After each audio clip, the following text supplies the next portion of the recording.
Alhamdulillah, nggak terasa puasa tahun kemarin sama tahun sekarang. Perbedaannya sangat jauh berbeda.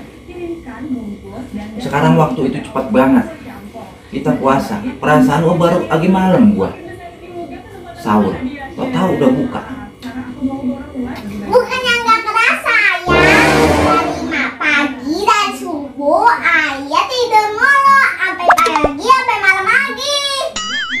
Loh, lah emang waktunya cepet banget. Toto sekarang udah buka. Tapi kan ayah tidur mulu kayak gimana sih?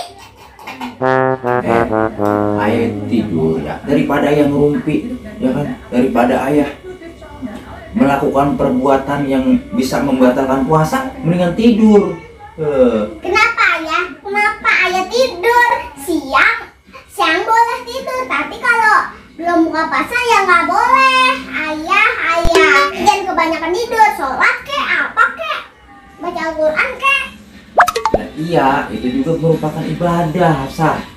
Kita itu tidur di bulan puasa, ya. Itu adalah ibadah. Tidurnya orang yang berpuasa itu ibadah. Ibadah apa coba kalau tidur mulu? Oh gitu ya? Kamu puasa? Tidak. Ya, lo ngajarin lu pinter, lo puasa kagak? Ah, gua bakal